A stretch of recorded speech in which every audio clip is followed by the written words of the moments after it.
Thank you, Abby. So thank you for coming to the talk. So my name is Dympna O'Sullivan. I work here at City University in the Centre for HCID Design. And I'd really like to thank Adrian for setting up the lovely context all about self-care, empowerment, awareness, all of those things much better than I could have done, I think. So what I'm really here to talk about is a project that we're running, that the Centre for HCID is involved in, and it's called the SCAMPI project. Terrible acronym, but there you go. Self-care advice, monitoring, planning and intervention. And this is an interdisciplinary research project. We've got computer scientists here at our school, nurses and policymakers from the School of Health Sciences, business modelers from Cass Business School, and what we're focused on is creating a computerized self-care toolkit for persons living with dementia and Parkinson's, and in particularly to support those people to live independently at home, in their own homes, for longer. The rationale, of course, is that persons with Parkinson's disease and dementia should be at the centre of their own self-care, particularly decision-making regarding their care plans and their goals for daily living. However, again, a little bit like Adrian was saying there really is limited involvement of these people and their informal carers in those kind of decisions or the design of their own care. So what we're aiming to do is create, as I say, a new toolkit. It comprises a number of parts. I'm going to speak about two of those today. I'm going to speak about an intelligent visual plan, a graphical user interface. And that intelligent visual plan is then supplemented with a suite of off-the-shelf sensors, cost-effective sensing devices that are placed around the person's home and allow them to monitor their activities, and to understand how well they're achieving those goals in their own home. Of course, feedback on that is provided as well through the user interface, recommendations if a goal isn't being reached to the person and their informal carer as well. So, the background to this, we hear all the time about frontline pressures on the NHS. The NHS really is what we're trying to do is encourage people to live independently for longer in their own homes. There is a huge shortage, of social care. There's a crisis in social care, you could say, a huge shortage of care home places, a lot of pressure, on NHS hospitals. So actually moving some of that care to the home is one of the goals of this research. And this, part of this could be to reduce routine healthcare interventions because people have more data to monitor their own conditions at home, and we hope to do that with pretty simple to use technologies. So SCAMPI is really trying to fill two gaps.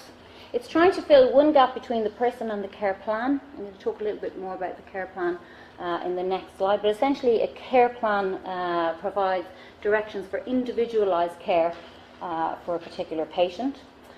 In community care, they're often very sketchy. They might be written on a piece of paper. They could be kind of a Word document. They're often derived from templates of care plan, and they really lack that personalisation aspect.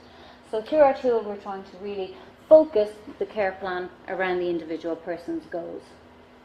And then we want to fill the gap between the care plan and some kind of available domestic sensors. Okay, so we of course will have some kind of self-reporting from the person on how, for example, they're achieving their goals, the goals around their activities. But we also want to have some data from sensors to allow us to see, can we objectively measure how those goals are being achieved? Can we make other recommendations based on the actual movements we observe around a person's home? So, as I say, this is something what a kind of current care planning tends to look like. You have your healthcare professional who writes something quite generic like this, which constitutes the person's care plan. It's usually, split up into sort of various parts of the day, morning, afternoon, evening. Includes a number of activities that the person would like to achieve, and then, the person with dementia or Parkinson's monitors their own care plan, and they may often do that in conjunction with a formal or informal carer. So we would like to not only computerize this task, but also, make it much more personal, make it much more individualized to the person, to the person with dementia or Parkinson's, but also allow, that care plan to adapt, to evolve over time with feedback from these various stakeholders.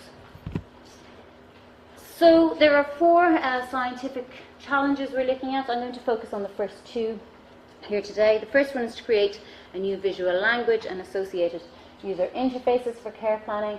The second one is to create this framework of sensor technologies and mechanisms. We're also, which is work that is ongoing, we're looking at a new computational model of care and life qualities, which of course feeds into the first 2. And the ultimate goal is to have some kind of computerized decision support system for shared decision making between these carers.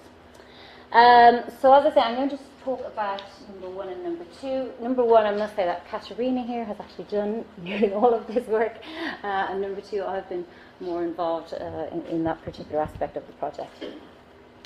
So just to recap, we're really focusing on two types of activities. The first one we call activities of daily living, and these are the basic actions that involve caring for oneself.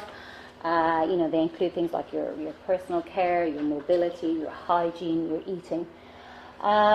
So when you look around most of the literature around care plans, there's a huge focus on activities of daily living. But we want to extend the SCAMPI toolkit to also focus on what we call meaningful activities.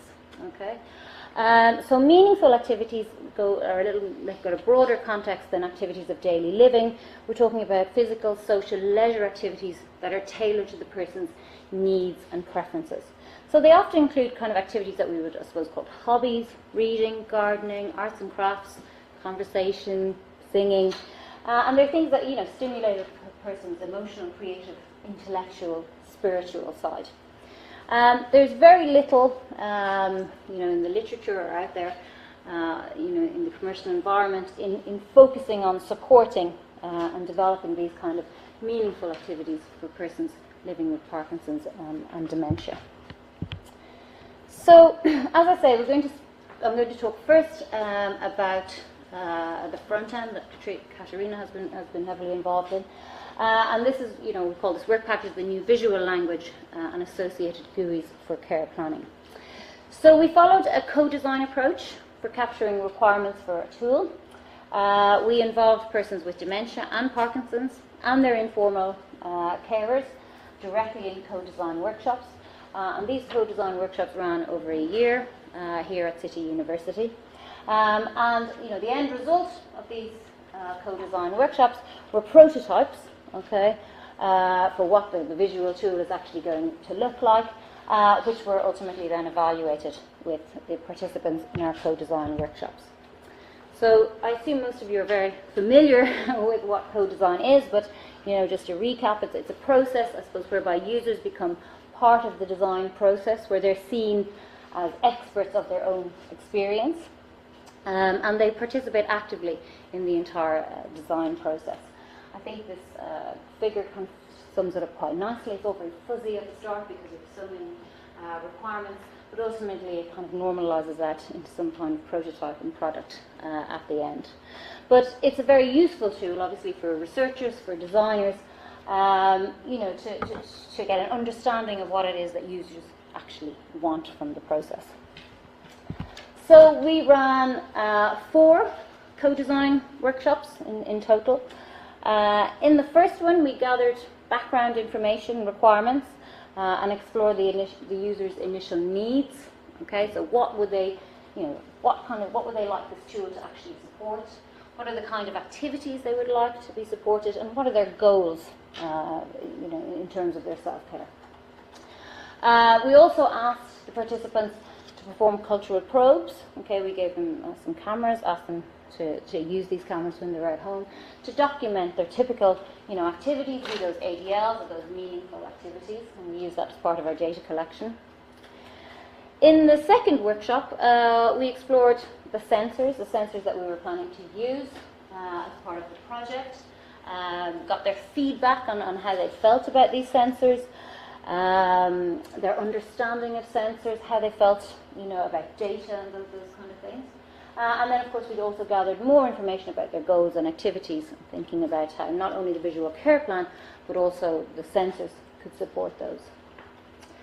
Workshop 3 was a low 5 paper prototyping exercise where the users were directly involved in designing the type of application that they believe would best support them. And workshop 4, well, then we evaluated what at that point was a fairly narrow interactive prototype, getting feedback from the users, on those designs. Just some background about how we recruited participants. Again, this was stellar work from Katerina because this was not an easy task. We recruited participants from the Alzheimer's Society, Parkinson's UK and local dementia cafes. In total we had 14 participants, 6 persons with Parkinson's and 4 with mild to moderate dementia. And I should actually say that we're focusing on people who are in the earlier stages of these conditions. We, of course, created spaces, that were safe and accessible for the participants. We reimbursed them for their participation, and of course, we had to go through the full university ethics approval process for this. So, let's go through the workshops, how they were run. So, in the first workshop, we asked participants, to really introduce themselves. They spoke, I suppose, about their condition, about some of the daily challenges that they face in their life. We were also quite interested in their experience of technology, how they feel about technology, and so they talked about the technology they use at home, using a floor plan exercise, where we gave them a floor plan of a typical house and asked them to add the pieces of technology that they would normally use at home. We had quite a wide definition of technology there. You might be talking about your microwave or something like that is a piece of technology. They created what we called, they co-created personas who were to become sort of stand-in people for people similar to themselves. So rather than kind of overfitting it to just design the prototype for the, whatever it was, sort of 6 to 8 people we had in a room, can we sort of generalize more to, other persons with the conditions? And I'm going to talk a little bit more about those personas in the next slide. And we had, very interesting brainstorming, I suppose, about kind of activities and goals that they might want to achieve. And, I think that was a really interesting exercise for all of us involved there because, it becomes very clear that there are some activities and goals that we can absolutely support with technology, but there are a whole other bunch of activities and goals that we simply can't support with technology. So a very interesting part of the co-design. So these were the co-created personas. Participants with Parkinson's created 2 personas, Stephen and Pat. Some of the detail are given about them there, but they came up with very, very interesting personas. What was really interesting was that, the participants really got into this exercise. They really seemed to enjoy it. It was a fun exercise. And they created 2, I would say, quite different types of personas here. Stephen was, a retired fashion designer, actually, as it was. Very extroverted type personality, enjoys golfing, socialising, barbecues. One of his activities would be to kind of keep up this social part of his life, to maintain this kind of wide friendship network that he has. And he was quite afraid with technology, but I suppose, the kind of standardized technologies that we would kind of expect to see. Pat was quite a different character here. She was much younger to start with, not quite as social at all as Stephen, much more introverted actually. They called it personality types. Her goals were more around, continuing with her career. She had different types of activities where she probably travelled more. She went on business trips. And the technology she used at home, I suppose, would be a lot more of the kind of contemporary technology we'll be thinking about. She uses things like Fitbits Apple Watches, those kind of things. And, you know, we did the same for the dementia exercise. We, because in the dementia workshop, we also involved informal carers. So the Vera character here, who's Fred's wife, filled that role of a carer, as did Enid here, who was his daughter. And I won't go through those again, but, you know, we follow the same process in both. So what were the pros and cons of these personas? They were quick, engaging to produce. They really, you know, people did get involved, and they did see themselves represented, which was, you know, kind of, I suppose, good on one hand, but then, you know, in subsequent workshops we had to ask people to generalise, you know, more broadly from those personas, because they did have a tendency to you know, implant themselves, or embed themselves a little too much in those personas. One of the things, though, I suppose we thought that the personas were maybe a little bit aspirational, or, you know, the personas didn't actually have any signs and symptoms of the disease, of dementia and Parkinson's disease, so potentially not as useful for designers less familiar with these kind of conditions. I'm going to go through, because I'm obviously talking too much, and go through these a bit more quickly. So workshop 2 was where the data was compared with the personas, and we tried to, you know, tease out those personas a little bit more. Workshop 2 was the workshop where we demoed sensors and discussed how they might help participants monitor their activities. We had quite different feedback from the two groups there. Persons with dementia were much more open to sensing technologies. They saw them as being much more used, for example, for their informal carers. Our Parkinson's participants viewed it a little bit differently. They were also very early stage and didn't feel that they required this type of monitoring at this point in their condition, but they could see the value of it perhaps later on. Workshop 3, we had a group session to design the interface of the smart home toolkit using a low-fi prototyping approach. And, you know, it was also interesting to talk about, you know, monitoring, alerts, privacy, those kind of issues. And then in workshop 4, we presented the range of user interface designs. Users worked through a series of tasks, and the feedback was generally very positive about these. How we did it was we set up, it was done on a tablet, we set up a plan of privacy using these clickable wireframes, and the feedback overall was very positive. So we're moving now to creating that, to implementing that.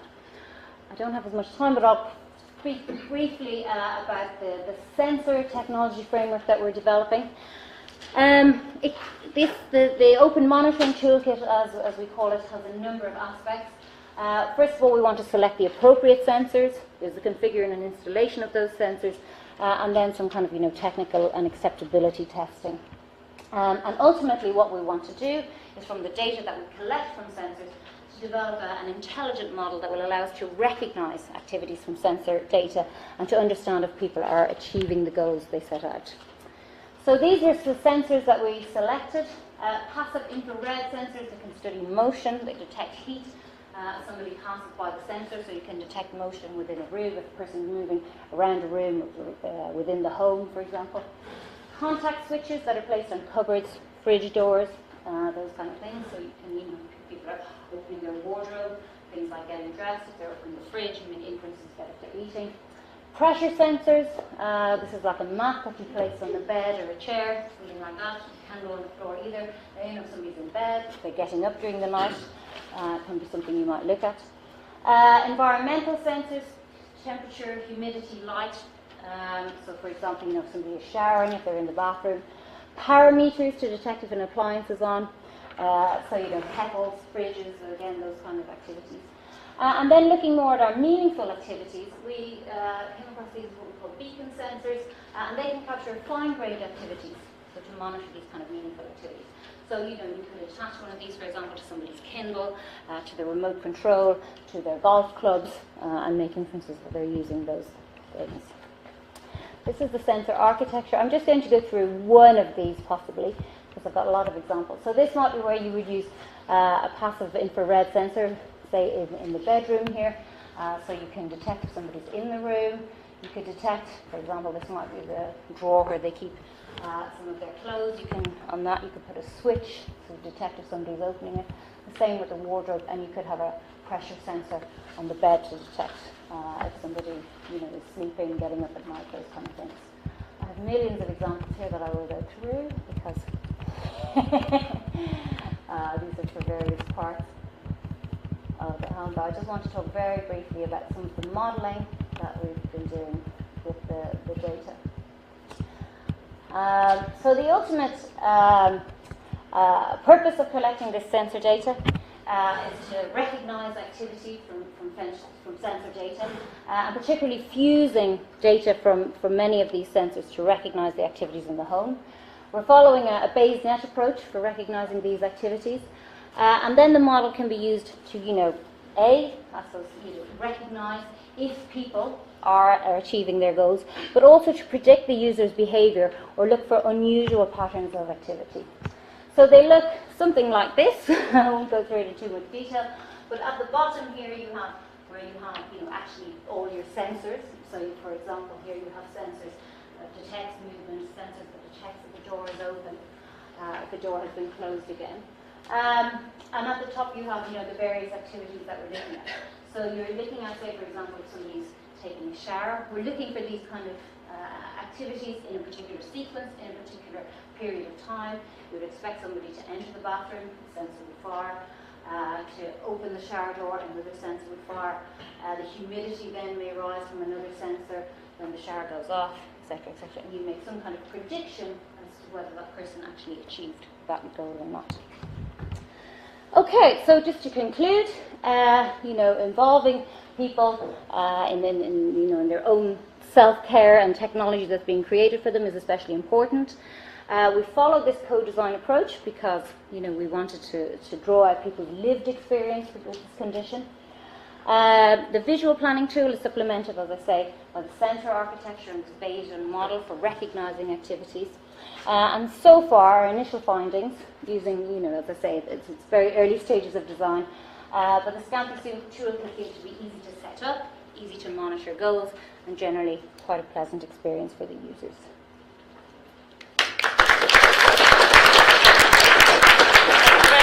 Thanks very much, Dympna. Does anybody have any questions? We have some time for questions now. I think you've covered lots of stuff. Yes. Okay. Assuming that smart home technology just kind of becomes more generally accepted or more pervasive generally, I was wondering if you could see any of the research you're doing ever being involved in early diagnosis at all. So, for example, if you're looking to identify certain behaviours, certain patterns, things like that. Whether or not you see it also being a diagnostic tool rather than just a care tool.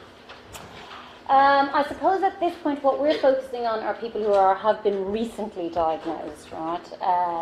So when somebody has been recently diagnosed, a lot of the emphasis is on slowing the progression of disease.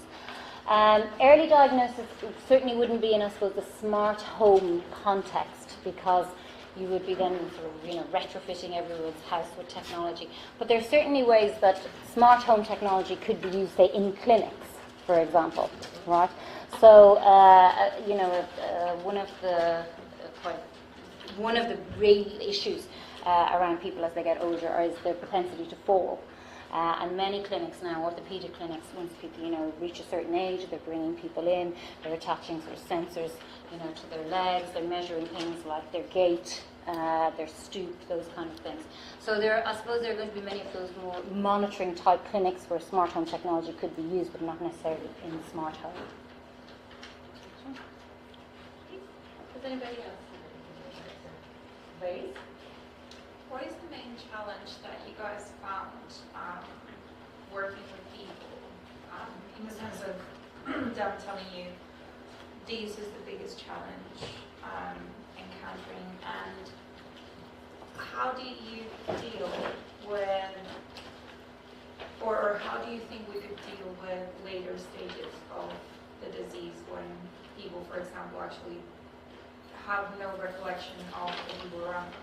Yeah, so you're talking about dementia in particular, or? Yeah. Yeah, I mean, I suppose one of the things that's quite interesting and makes designing this technology quite difficult is that people's lived experiences of the condition are very, very difficult. Very, very different. It's very difficult, to find a consensus among people that say this is really something that I need support with.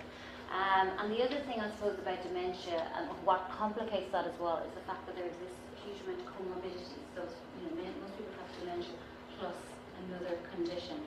So, what we were finding is, as well, when people were kind of maybe conflating the two conditions as well. We were focusing on dementia, but they were saying, well, I have dementia, but I also have diabetes, so I'd like to have something to monitor that.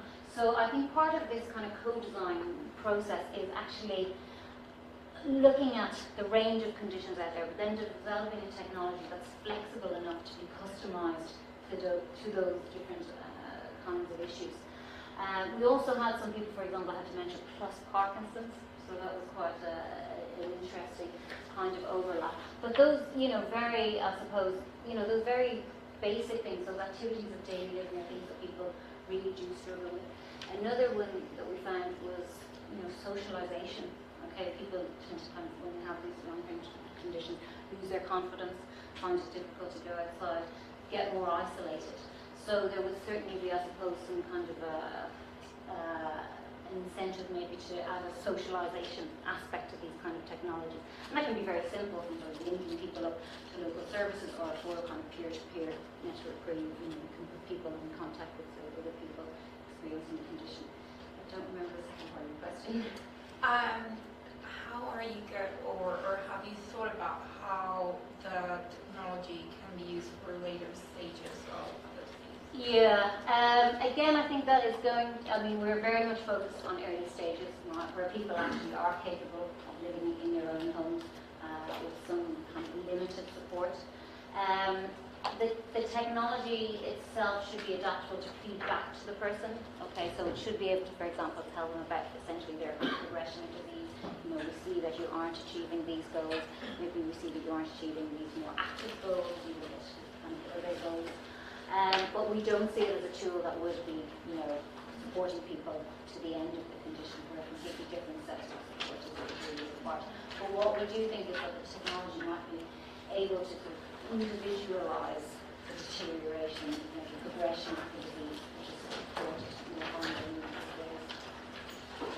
Say thank you again to